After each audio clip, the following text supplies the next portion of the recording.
Bonjour et bienvenue pour ce nouveau podcast consacré à l'hypnose. Alors pourquoi ce podcast? Pourquoi ce thème? Simplement car je remarque encore de fausses croyances liées à cette pratique et la peur des personnes qui n'osent pas franchir le pas.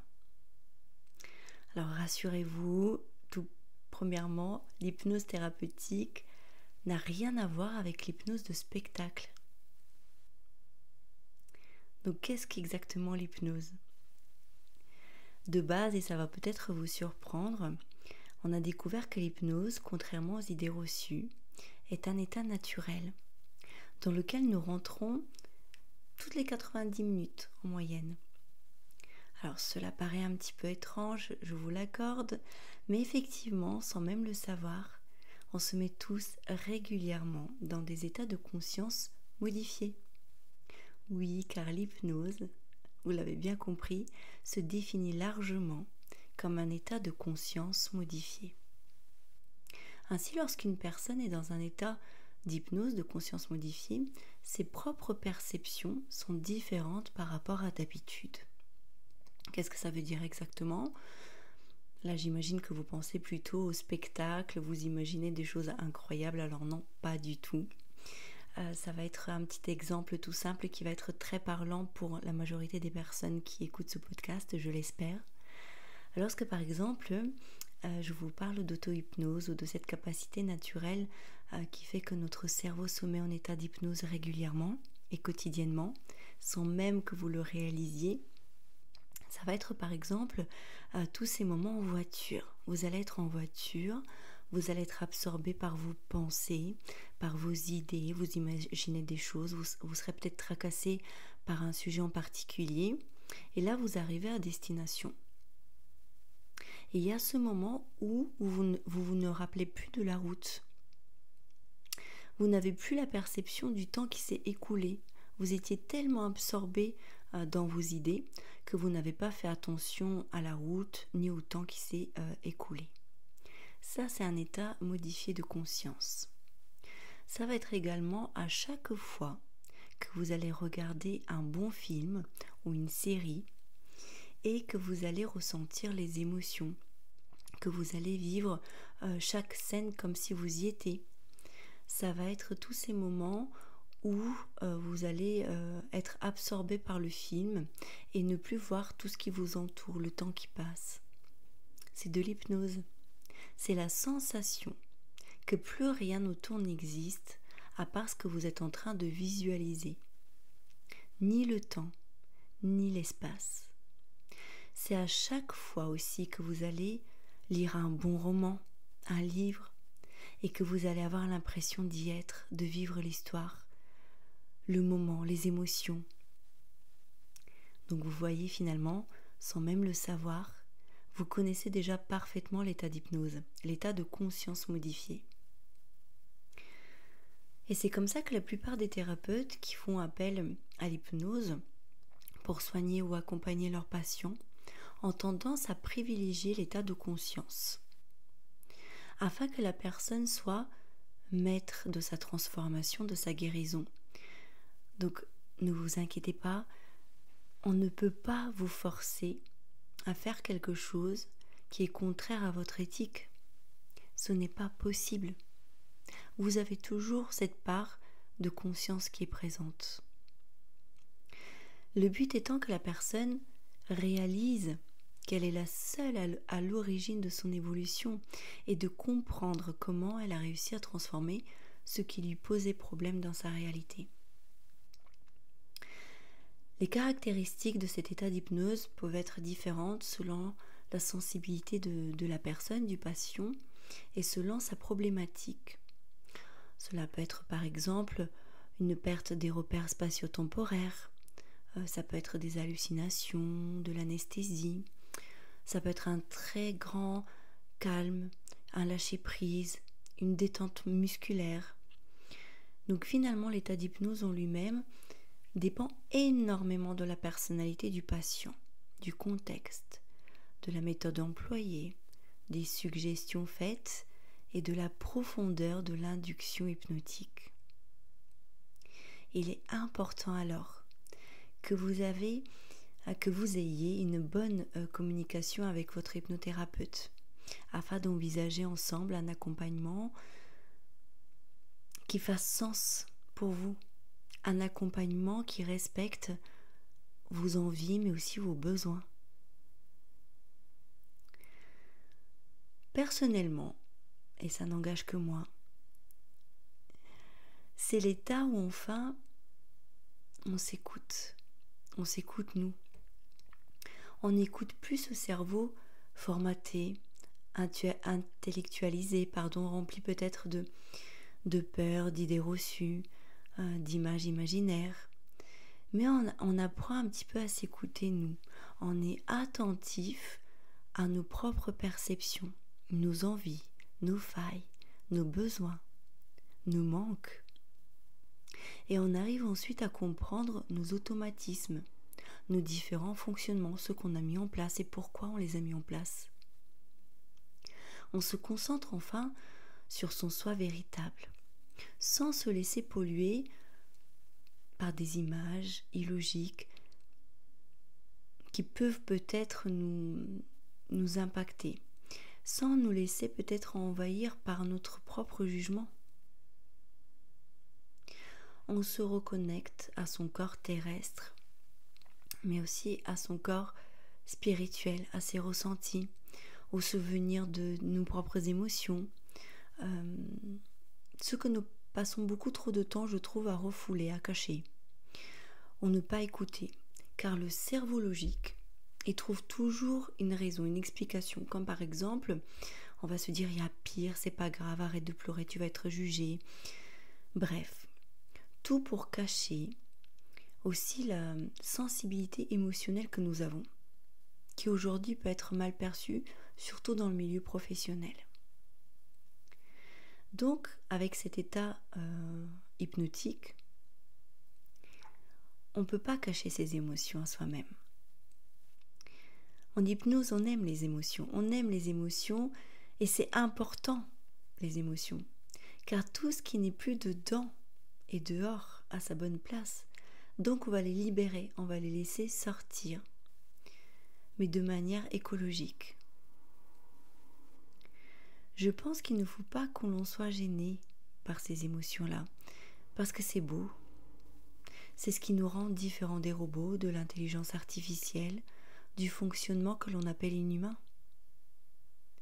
Vos émotions vous prouvent que vous êtes vivant, empathique, et vous permettent un apprentissage sans fin, sans limite. Donc finalement, dans cet état modifié de conscience, je pense qu'on se concentre sur soi. On est enfin seul avec soi-même, en toute transparence et en toute honnêteté. On ne peut pas se mentir à soi-même. D'ailleurs, Jean Godin, qui est un spécialiste français de l'hypnose ericksonienne, définit l'hypnose comme un mode de fonctionnement psychologique dans lequel un sujet, donc un patient, parvient à faire abstraction de la réalité qui l'entoure, tout en restant connecté à certains stimulus comme la voix de l'hypnothérapeute par exemple, ou de la musique. Et ce débranchement de la réaction d'orientation à la réalité extérieure qui suppose un lâcher-prise équivaut à une façon différente de fonctionner, à laquelle on se réfère comme à un état de conscience donc modifié, c'est-à-dire différent. Donc effectivement, nous sommes connectés au monde, à ce qui nous entoure à travers nos sens.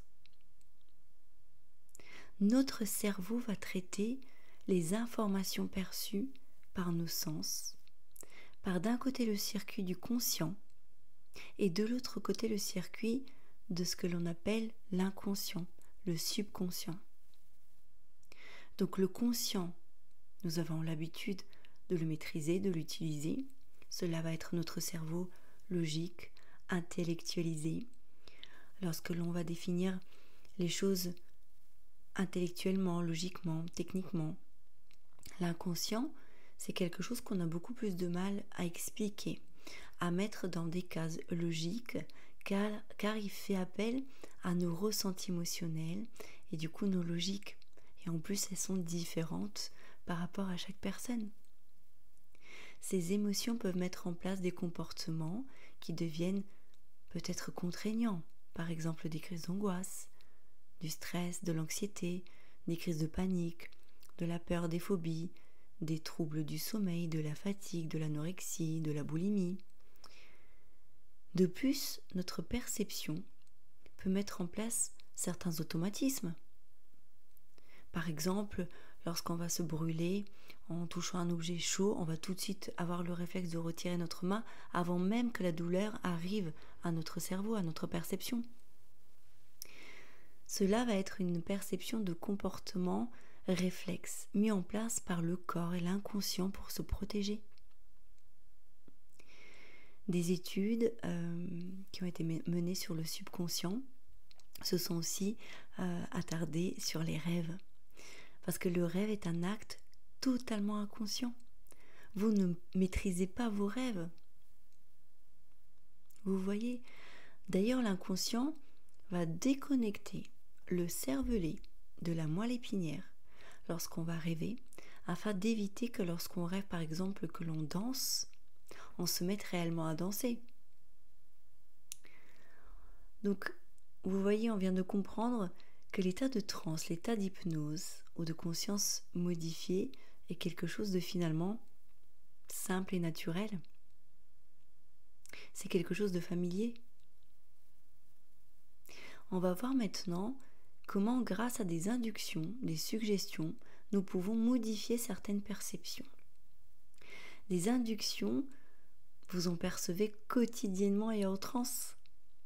Donc souvent j'entends cette crainte, oui, mais si l'hypnothérapeute me suggère des choses que je ne veux pas faire, alors attention là aussi, vous n'êtes susceptible qu'aux suggestions que vous souhaitez évidemment prendre. Moi par exemple pour mes séances d'hypnose, je précise bien, c'est l'induction première que je fais, que la personne choisit ce qu'elle souhaite prendre ou pas dans les inductions, les suggestions que je lui envoie.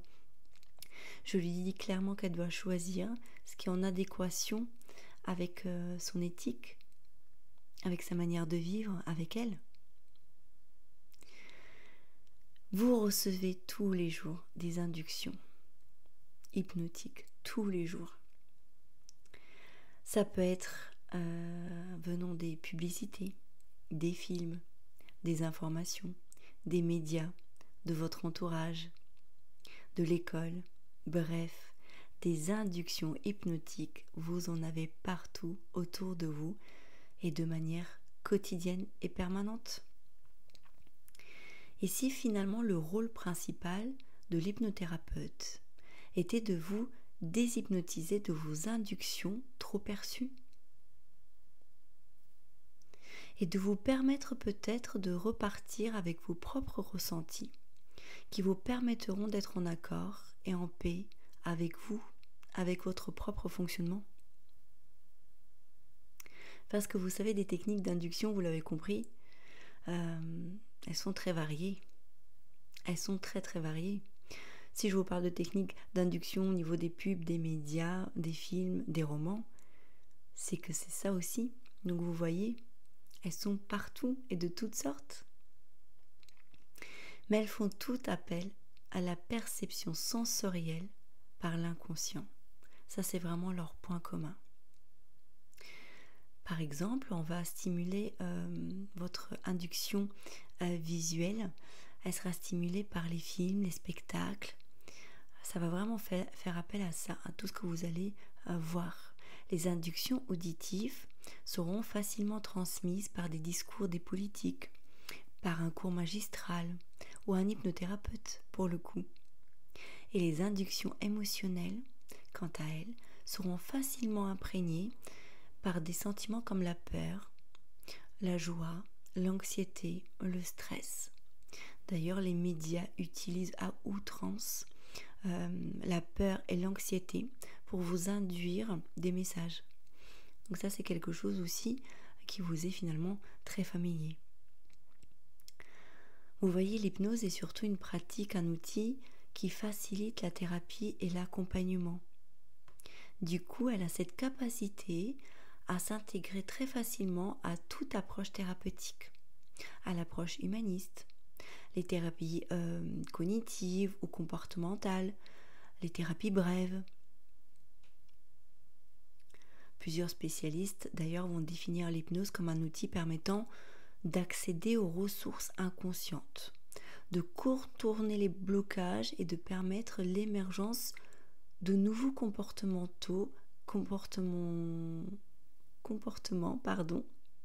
plus créatifs pour la vie du sujet.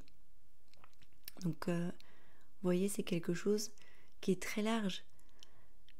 Personnellement, j'utilise principalement dans les accompagnements que je fais l'hypnose ericksonienne qui va permettre au patient d'être acteur de sa guérison.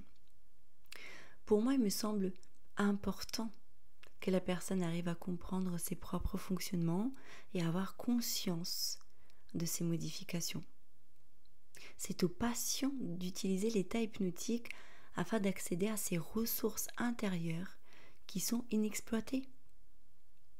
D'ailleurs, pour Erickson, qui était le créateur un petit peu de cette hypnose, l'hypnose en psychothérapie est une relation vivante entre deux individus, entre le patient et l'hypnothérapeute. Vous savez, l'hypnose est un sujet tellement vaste et varié, il existe tellement de manières différentes de pratiquer cet état et de manier les suggestions. Là, je vous fais un résumé très vulgarisé de ce qu'est l'hypnose. C'est juste pour rassurer les personnes qui ont encore des craintes et qui associent ça à l'hypnose de spectacle. Une chose reste importante lorsque l'on décide de faire appel à cette pratique, c'est de bien choisir son professionnel. Un professionnel avec qui on se sent en confiance. Quelqu'un qui va respecter nos valeurs, nos principes et qui arrivera à s'adapter à nos besoins. Personnellement, j'ai toujours aimé comprendre et apprendre et je pars du principe que la plupart des personnes sont peut-être comme moi. Et je suis émerveillée lors de chaque accompagnement, émerveillée de ressentir l'évolution, de la voir, de vivre ce que vit chaque patient. Il me semble important que l'on soit maître de sa propre évolution. Ça me paraît vraiment nécessaire aussi de comprendre nos propres mécanismes, tous les mécanismes qu'on a mis en place et pourquoi on les a mis en place. Vous savez, toute notre construction jusqu'à l'âge adulte s'est fait sur l'apprentissage de ce qui nous entoure. Apprendre un métier, apprendre des langues, apprendre quoi faire, apprendre à le faire, à bien le faire, apprendre des théories, apprendre des pratiques, apprendre des cultes, apprendre et apprendre. La seule chose finalement qu'on nous a jamais enseignée et que l'on ne connaît pas forcément bien, c'est notre propre fonctionnement interne, le fonctionnement de notre subconscient. Car vous pouvez apprendre ce que vous voulez. Essayez de vous faire passer pour la personne que vous souhaitez. Si ce n'est pas en adéquation avec qui vous êtes vraiment, avec votre subconscient, avec votre âme, ça ne matchera jamais. Il y aura toujours un souci. Ça va se manifester par des crises d'angoisse, par des terreurs nocturnes. Le corps va parler à un moment donné. Vous serez malheureux parce qu'il y aura un décalage entre la personne que vous essayez d'être et ce que vous êtes à l'intérieur de vous. Et tant que ces deux choses ne sont pas équilibrées, vous ne trouverez jamais de bien-être ou de bonheur ou de tranquillité. Et alors petit à petit, tant que ce déséquilibre sera là, vous aurez forcément votre corps qui va parler. Votre système nerveux aussi va s'exprimer à un moment donné. Donc c'est important de prendre soin de sa santé mentale et physique. Ne l'oubliez jamais. J'espère avoir un petit peu rassuré les sceptiques et surtout n'hésitez pas à vous renseigner. Prenez rendez-vous peut-être avec un professionnel, posez-lui toutes les questions qui vous passent par la tête. En tout cas, moi je vous souhaite beaucoup d'amour, beaucoup de force, beaucoup de courage et de bienveillance envers vous-même. Déjà, commencez par vous donner tout ça à vous-même. Je vous embrasse et je vous dis à très bientôt.